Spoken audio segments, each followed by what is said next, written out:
Durante as sessões em curso do Congresso Nacional do Povo e da Conferência Consultiva Política do Povo Chinês, o chanceler Qin Gang deu a seguinte declaração, abre aspas, se os Estados Unidos não frearem, mas continuarem a acelerar pelo caminho errado, nenhuma quantidade de barreira poderá impedir o descarrilhamento e certamente haverá conflito e confronto.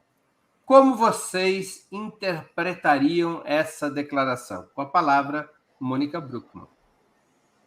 Boa noite, Breno. Boa noite, Ioli, Jones e ao público que nos assiste. Eu acho que eu tenho um código de leitura que apela um pouco ao pensamento filosófico chinês e ao pensamento filosófico ocidental. Eu acho que temos duas visões bem diferentes de pensar o conflito e pensar, inclusive, a guerra, né? E se a gente lê os documentos e as declarações oficiais do presidente Xi Jinping, nas entrelinhas, nós temos sempre um enfoque sun-tziano. Sun Tzu está nas entrelinhas do que a China coloca, tanto nos seus documentos oficiais, nos livros brancos, quanto nos seus discursos. Portanto, eu acho que o que temos é mais do que uma declaração de guerra, digamos, mais aberta ou menos evidente, é uma política muito complexa e muito sistemática de dissuasão. Vamos lembrar que, entanto, o pensamento ocidental sempre apelou a uma visão mais de Clausewitz, digamos, né, de ver a guerra como a continuação da política e a guerra que é capaz de se expressar numa guerra convencional, um Estado contra outro, utilizando todo o poderio bélico e toda a tecnologia para destruir o inimigo. Na tradição política chinesa, e falando Sun Tzu, mas outros pensadores, a guerra realmente exitosa é a guerra que não acontece nos termos do conflito, do enfrentamento dos exércitos. É a guerra que é capaz de vencer o inimigo na sua estratégia e depois na sua tática. A guerra que realmente acontece como enfrentamento bélico, convencional, mesmo que ela tenha sido ganha, ela significa devastação humanitária, devastação territorial, econômica, e significa, então, um fracasso, mesmo sendo ganho. Então, eu acho que o que está por trás dessa declaração é uma política de dissuasão, onde a China vem assumindo um discurso, evidentemente, muito mais enfático em relação às provocações dos Estados Unidos, e uma das principais provocações tem sido o documento elaborado durante a gestão Biden, da estratégia dos Estados Unidos para o Indo-Pacífico, publicada em janeiro de 2000, do ano retrasado, onde se diz explicitamente que Estados Unidos vai fortalecer a aliança com a Austrália, com o Reino Unido, para enviar submarinos nucleares à Austrália, para enviar armamentos e trabalhar para incrementar a capacidade de defesa do povo de Taiwan. Quer dizer, existe aí toda uma estratégia e um conjunto de discursos de muita provocação dos Estados Unidos, e a China está respondendo à altura dessas provocações. Mas eu acho que é fundamentalmente desde uma perspectiva de dissuasão, né? E aí depois seguramente vamos falar sobre quais são as bases materiais dessa política de dissuasão que a China tem nesse momento. Ioli Ilíada com a palavra. Boa noite, Breno, Mônica, Jones. Boa noite a quem nos assiste também. Sempre um prazer, uma alegria estar aqui com vocês. A chave pela qual eu quero analisar essas declarações é a mesma na qual eu tenho insistido aqui em todas as minhas intervenções, e acho que eu vou continuar insistindo, porque me parece algo importante para o qual muitos analistas das relações internacionais e também formuladores da política externa brasileira não têm atentado devidamente. Eu me refiro a esse cenário de profunda crise e instabilidade internacional, na qual, insisto, há uma potência econômica decadente e uma potência econômica ascendente. Veja que essa ascensão da China se deu num cenário de relativa distensão das relações Estados Unidos-China. Ou seja, a China interessaria manter as relações neste patamar, né? Manter este conflito de baixo perfil comercial, em alguns campos, mas de baixo perfil, de distensão com os Estados Unidos, que foi o que possibilitou a China a crescer. A quem interessa, portanto, este conflito? Não é a China, é justamente ao país que está perdendo sua hegemonia no sistema geopolítico internacional. Então, a guerra interessa aos Estados Unidos.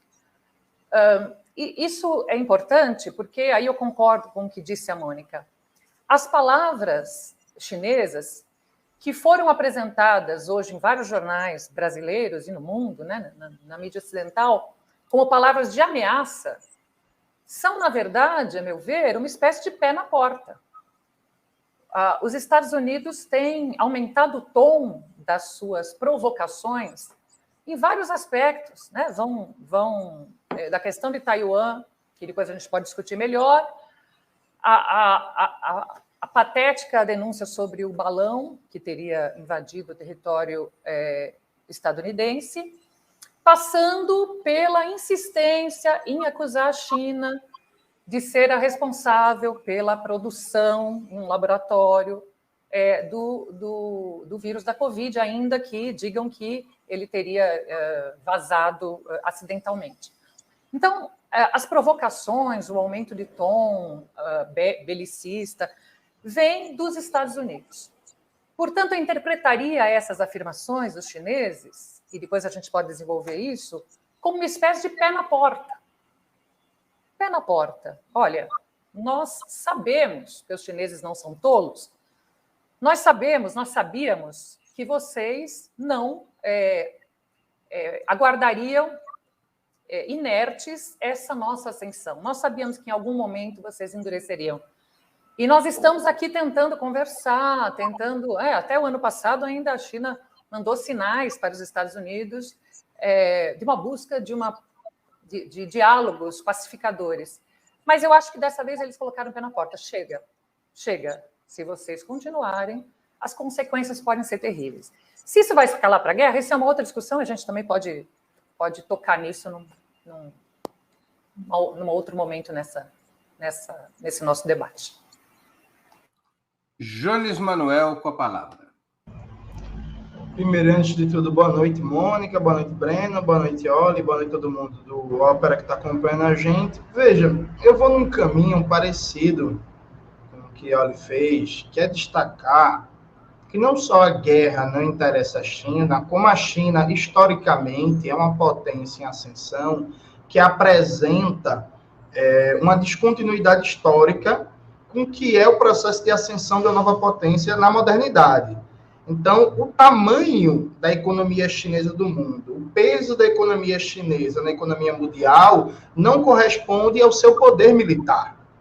A China não tem bases militares espalhadas pelos 4 cantos do mundo. A China não tem um peso no orçamento de defesa correspondente ao seu papel na economia global e nem a China está se envolvendo em conflitos militares de forma crescente. Se a gente pega um famoso livro, por exemplo, do Giovanni Arrighi, né? Que é o Poder e Hegemonia. Acabei de esquecer o nome do livro, mas enfim, é um livro do Arrighi que já eu vou lembrar. Que o Arrighi faz a defesa de uma tese de que não existe uma transição de hegemonia no sistema internacional sem uma guerra.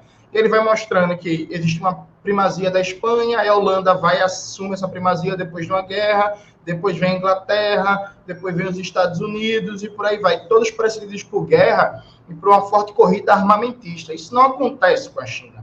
Evidentemente que a China, nos últimos anos, vem crescendo seu investimento militar, vem modernizando sua indústria militar, mas o complexo industrial militar não é um dos núcleos centrais de acumulação da economia chinesa.